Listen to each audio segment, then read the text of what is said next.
Hi, hope you are fine. आपको screen पे दो सेंटेंसेस नजर आ रहे हैं।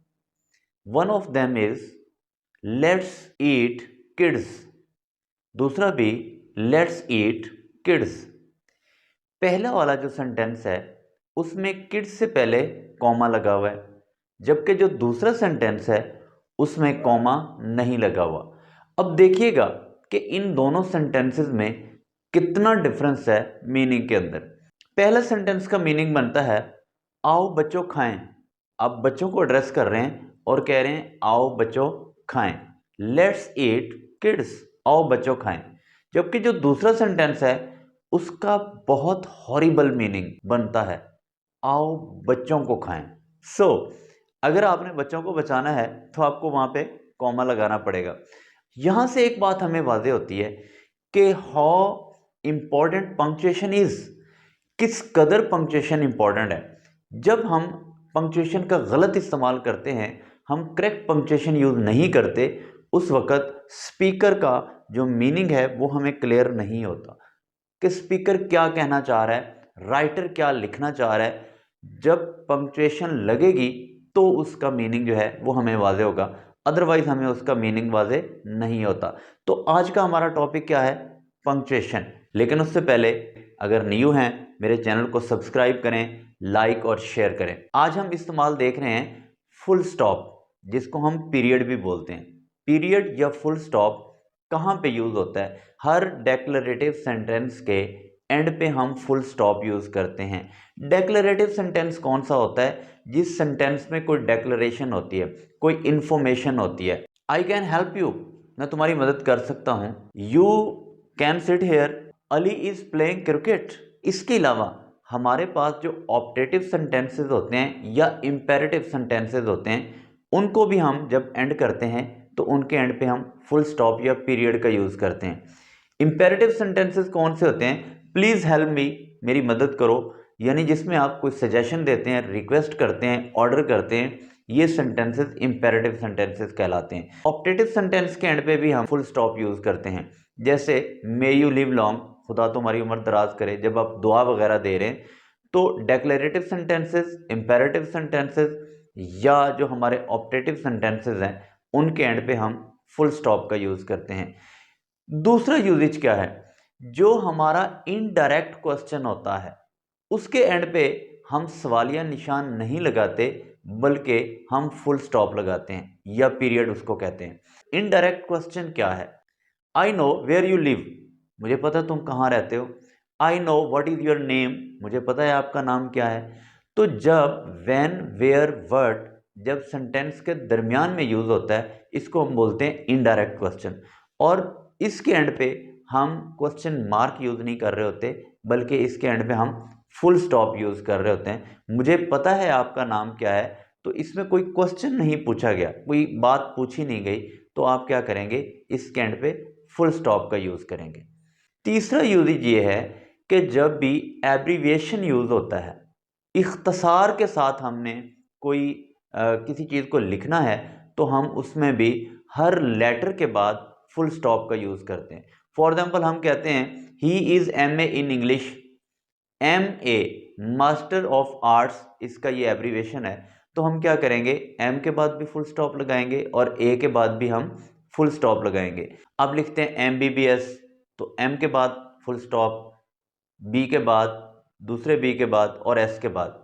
अब लिखते हैं USA, तो U के बाद फुल स्टॉप, S के बाद फुल स्टॉप और A के बाद फुल स्टॉप। आप UK लिखते हैं, उसमें U के बाद फुल स्टॉप और K के बाद फुल स्टॉप। तो जब हम कोई एब्रीविएशन लिख रहे होते हैं तब हम हर लेटर के बाद फुल स्टॉप का यूज करते हैं। यूजेज नंबर 4, जब कोई ऐसी ऑर्गेनाइजेशन का हम नाम लिखते हैं जिसमें सारे एब्रीविएशन उसका यूज हुआ है, बट हम उसको एक पूरे वर्ड के तौर पे पढ़ रहे होते हैं, तब हम फुल स्टॉप का यूज नहीं करते। फॉर एग्जाम्पल वापडा एक गवर्नमेंट का इदारा है और आप इसको WAPDA, water and power development authority, इसका पूरा जो नाम है, जब लेकिन आप उसको एब्रीविएशन में क्या लिखते हैं? वापडा। यहां पे आप फुल स्टॉप नहीं यूज करेंगे, आप लिखते हैं यूनिसेफ। यूनिसेफ एक एब्रीविएशन है, लेकिन एक पूरे वर्ड के तौर पे पढ़ा जा रहा है और एक इदारा है, तो आप इसमें फुल स्टॉप का यूज़ नहीं करेंगे। आप लिखते हैं PAF, ठीक है, PF में भी आप फुल स्टॉप का यूज़ नहीं करते, ये एक इदारे का नाम है। तो जब आप एब्रीवेशन लिखते हैं आप हर लेटर के बाद फुल स्टॉप लगाते हैं, लेकिन जब आप इदारों के नाम लिखते हैं तो आप उनके दरमियान में फुल स्टॉप का यूज़ नहीं करते। हम फुल स्टॉप कहाँ पे यूज़ करते हैं? जब हमने लिखना है डॉक्टर, एब्रीवेशन लिखना है डॉक्टर का, तो हम DR फुल स्टॉप लिखते हैं। हमने लिखना है मिस्टर, MR और उसके आगे फुल स्टॉप। हमने लिखना है मिसिस, तो उस तरह हम MRS और फुल स्टॉप। इस तरह हमने लिखना है चौधरी, तो CH लिख के एंड पे हम फुल स्टॉप लगाते हैं, ठीक है। एब्रीवेशन जब हम इस तरह के लिखते हैं, किसी डेजिग्नेशन का हम एब्रीवेशन लिखते हैं तो हम उसके आगे फुल स्टॉप लगाते हैं। लेकिन यहाँ पे एक एक्सेप्शन है कि जब कोई ऐसा वर्ड आप लिखते हैं कि अगर उस वर्ड के आप पूरे स्पेलिंग भी लिखें और उसका पहला और आखिरी लेटर जो है वो उस एब्रीवेशन में आ जाए, तो आप उसके आगे ऑप्शनल है, आप फुल स्टॉप ना भी लगाएं, डॉट ना भी लगाएं, तो वो ओके होता है। फॉर एग्जाम्पल डॉक्टर, आप इसके अगर कंप्लीट स्पेलिंग लिखें तो DOCTOR, ओके। जब आप एब्रीवेशन लिखते हैं तो D और R लिखते हैं, तो इसका मतलब है कि D और R डॉक्टर का फर्स्ट एंड लास्ट लेटर जो है वो ऑलरेडी इसके अंदर आ चुका है एब्रीवेशन के अंदर। तो अब यहाँ पे आप इसके आगे फुल स्टॉप नहीं लगाएंगे, लगा भी देंगे दैट्स ओके, लेकिन अगर आप नहीं भी लगाएंगे तो भी ठीक होगा। इसी तरह मिस्टर है, तो जब आप मिस्टर लिखते हैं MISTER मिस्टर, तो अब एब्रीवेशन में भी M और R लिखते हैं, यानी मिस्टर का भी स्टार्टिंग लेटर और एंडिंग लेटर जो है वो आ जाता है। तो इसमें भी ऑप्शनल है कि आप इसके आगे फुल स्टॉप लगाते हैं या नहीं लगाते। यूजेज नंबर 6, आप जब रुपीज़ और पैसों को अलहदा करने के लिए, डॉलर और सेंट्स को अलहदा करने के लिए, आप एग्जांपल देख रहे हैं $8.50 यानी $8.50, तो आप क्या लिखेंगे 8.50। तो दिस इज ऑल।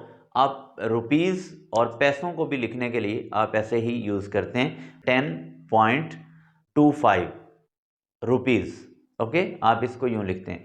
तो रुपीज़ और पैसों को अलहदा करने के लिए भी आप डॉट का यूज़ करते हैं। सेवंथ यूजेज में हम देखते हैं कि टाइम को शो करने के लिए, आवर्स और मिनट्स को सेपरेट करने के लिए हम उसको इनफॉर्मल वे में एक डॉट भी लगा देते हैं।